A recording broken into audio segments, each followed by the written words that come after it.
Hi friends, welcome back to my channel. നമ്മൾ നോക്കാൻ പോകുന്ന നല്ല ട്രഡീഷണലും ഹെൽത്തി ആയിട്ടുള്ള ഇലയട ഉണ്ടാക്കുന്ന റെസിപ്പിയാണ്.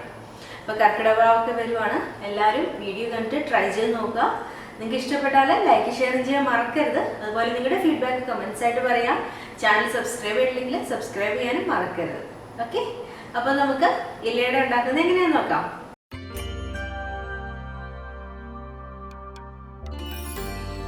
ഇവിടെ ഇലയട ഉണ്ടാക്കാനായിട്ട് ഞാൻ 2 കപ്പ്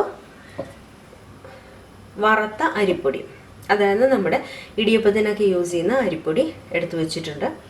ഇത് 250 ml കപ്പിന് ആണ് ഞാൻ അളന്നിരിക്കുന്നത്. 250 ml കപ്പിന് 2 കപ്പ് എടുത്തു വെച്ചിട്ടുണ്ട്. ഇതിലോട്ട് നമുക്ക് ആവശ്യത്തിന് ഉപ്പിട്ട് കൊടുക്കാം.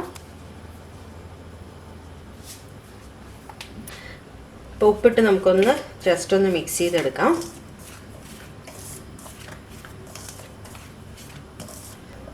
ഇതിൽ നിങ്ങൾക്ക് വേണമെങ്കിൽ 1 ടീസ്പൂൺ നെയ്യ് ചേർക്കാം. ഞാനിപ്പോൾ ചേർക്കുന്നില്ല. ഇനി ഇതിലോട്ട് നമുക്ക് നല്ല തിളച്ച വെള്ളം ഒഴിച്ചു കൊടുക്കാം.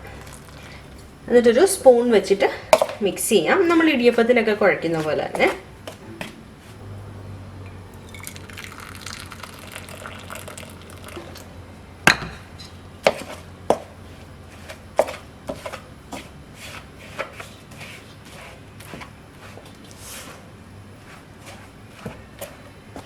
ഇത് നന്നായിട്ട് കുഴച്ചെടുക്കുക. തിളച്ച വെള്ളം തന്നെ ഒഴിക്കണം.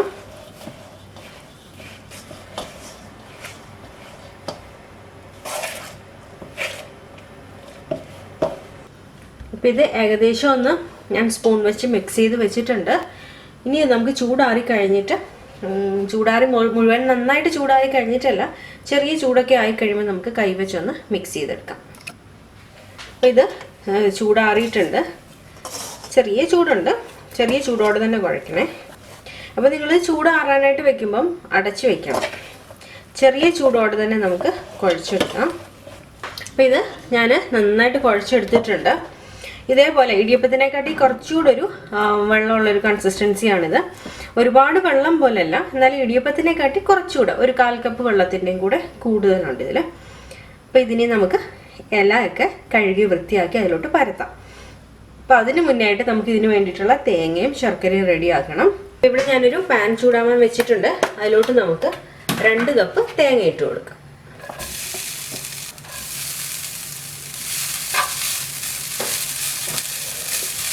ഇതിന് നന്നായിട്ടൊന്ന് ചൂടാവുന്നത് വരെ നമുക്കൊന്ന് ഇളക്കി കൊടുക്കണം.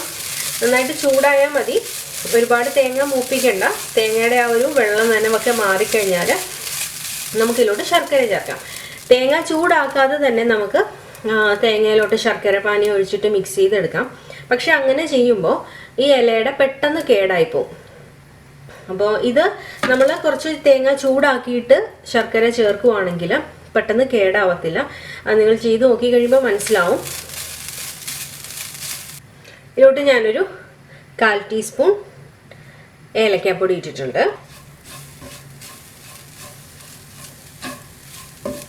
ഇപ്പോൾ തേങ്ങയൊന്ന് ചൂടായിട്ടുണ്ട്.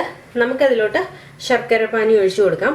ഞാൻ ഒരു 1.25 കപ്പ് ശർക്കര പാനിയാണ് എടുത്തിരിക്കുന്നത്. ഇത് ഞാൻ ഒരു 350 ഗ്രാം ശർക്കര 1/2 കപ്പ് വെള്ളത്തിൽ ചൂടാക്കി ഉരുക്കിയെടുത്തിരിക്കുവാണ്. എന്നിട്ട് നന്നായിട്ട് അരിച്ചു കൊടുത്തു. അപ്പോൾ നമുക്ക് കുറച്ച് കുറച്ചായിട്ട് ചേർത്തിട്ട് ഇളക്കി നോക്കാം.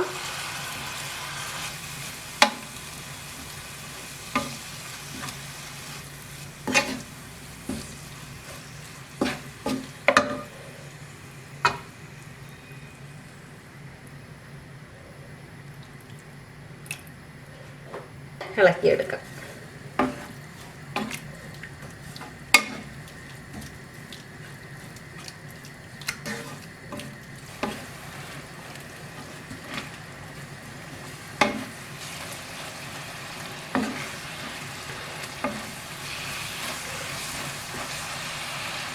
ഡ്രൈ ആയിട്ടുണ്ട്. ഇനിയിപ്പോൾ ഓഫ് ചെയ്യാം, അല്ലെങ്കിൽ ഇരുന്ന് കട്ടിയായിപ്പോൾ. ഇത് ഓഫ് ചെയ്യാൻ നമുക്ക് അങ്ങോട്ട് മാറ്റി വയ്ക്കാം. അപ്പം ഞാനിവിടെ വാഴയില കട്ട് ചെയ്തെടുത്തിട്ടുണ്ട്. നമുക്ക് വൃത്തിയായിട്ടൊന്ന് തുടച്ചെടുക്കാം.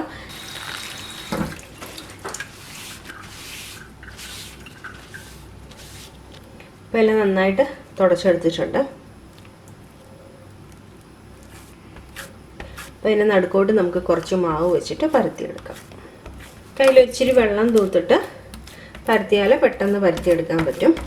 അപ്പോൾ ഈവനായിട്ട് പരത്തുക. ഇതിൻ്റെ നടുക്കോട്ട് നമ്മൾ എടുത്ത് വെച്ചിരിക്കുന്ന തേങ്ങയും ശർക്കരയും കൂടെയുള്ള മിക്സ് വെച്ച് കൊടുക്കാം. ഒരു ഹാഫ് പോർഷനിൽ വെച്ചാൽ മതി, കാരണം നമ്മളിത് ഫോൾഡ് ചെയ്യുമല്ലേ. അപ്പം ഒരു പകുതി സൈഡിൽ വെച്ച് കൊടുത്താൽ മതി. ആവശ്യത്തിനനുസരിച്ച് വയ്ക്കുക.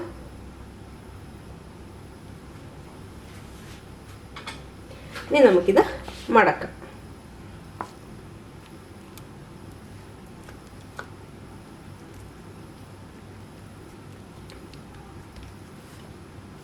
അപ്പം നമ്മളിത് മടക്കി വെച്ചിട്ടുണ്ട്.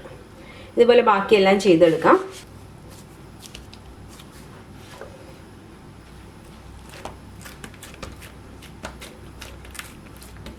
ഒരു സൈഡിലോട്ട് തേങ്ങ വെച്ച് കൊടുക്കാം. ഒന്ന് സ്പ്രെഡ് ചെയ്യാം.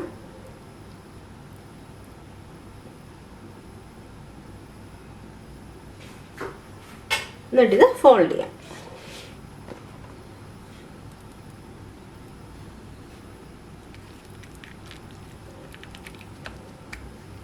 അപ്പോൾ ബാക്കി എല്ലാം കൂടി ഞാൻ അങ്ങനെ ഒന്ന് ചെയ്തെടുക്കട്ടെ. ഞാനിവിടെ വെള്ളം തിളയ്ക്കാൻ വെച്ചിട്ടുണ്ട്. ഞാനിപ്പോൾ ഒരു 4 എണ്ണമേ ഇലയിൽ ആക്കി എടുത്തിട്ടുള്ളൂ. അത് വേവുന്ന സമയം കൊണ്ട് നമുക്ക് അടുത്തത് ഉണ്ടാക്കിയെടുക്കാം. അപ്പോൾ ഈ 2 കപ്പ് അരിപ്പൊടി വെച്ചിട്ട് നമുക്ക് ഒരു 10 ഇലയട ഉണ്ടാക്കിയെടുക്കാൻ പറ്റുന്നതാണ്. അപ്പോൾ വെള്ളം തിളച്ചിട്ടുണ്ട്. നമുക്കതിലോട്ട് സ്റ്റീമർ വെച്ച് കൊടുക്കാം. എന്നിട്ട് അതിലോട്ട് ഇലയട വെച്ച് കൊടുക്കാം. ഞാൻ 2 എണ്ണം ഒരു തട്ടി വെക്കുന്നുള്ളൂ.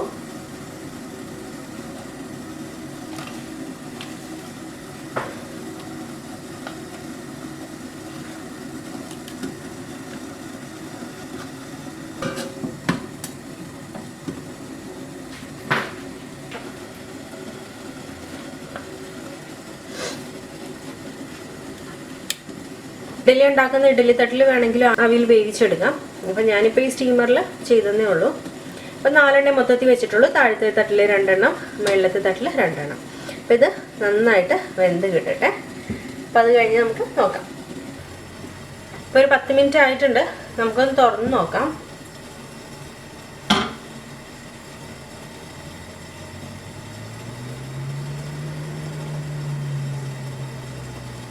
ഓക്കെ, അപ്പോൾ പുറമൊക്കെ വെന്തിട്ടുണ്ട്.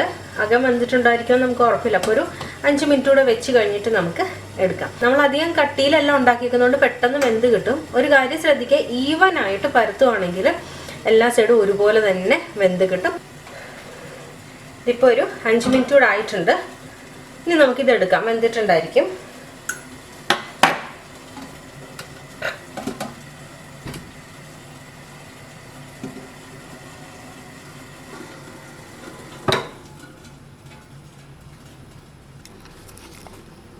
അപ്പോൾ നല്ല ചൂടാണ്. ചൂടാറി കഴിഞ്ഞിട്ട് നമുക്ക് തുറക്കാം. ഇപ്പോൾ ചൂടൊക്കെ മാറിയിട്ടുണ്ട്. നമുക്ക് ഒരെണ്ണം ഒന്ന് തുറന്ന് നോക്കാം.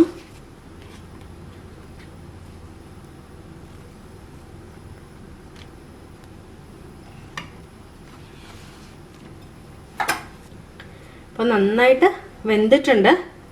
ഞാനൊന്ന് കട്ട് ചെയ്ത് കാണിക്കാം. നമ്മുടെ ഇലയട റെഡി ആയിട്ടുണ്ട്. നല്ല സോഫ്റ്റ് ആയിട്ടുള്ളതാണ്, അതുപോലെ നല്ല ടേസ്റ്റിയുമാണ്. സിമ്പിളായിട്ട് ഉണ്ടാക്കിയെടുക്കാൻ പറ്റുന്നതാണ്. അപ്പോൾ നമ്മൾ ഇടിയപ്പത്തിന് കുഴയ്ക്കുന്ന പോലെ കുഴയ്ക്കുന്ന ഒരു ബുദ്ധിമുട്ട് മാത്രമേ ഉള്ളൂ. വീഡിയോ കണ്ടിട്ട് ഇഷ്ടപ്പെട്ടാൽ ലൈക്ക് ഷെയർ ചെയ്യാൻ മറക്കരുത്. അതുപോലെ ചാനൽ സബ്സ്ക്രൈബ് ചെയ്തിട്ടില്ലെങ്കിൽ സബ്സ്ക്രൈബ് ചെയ്യാനും മറക്കരുത്. ഓക്കെ, അപ്പം നമുക്ക് പുതിയ റെസിപ്പി ആയിട്ട് വീണ്ടും കാണാം.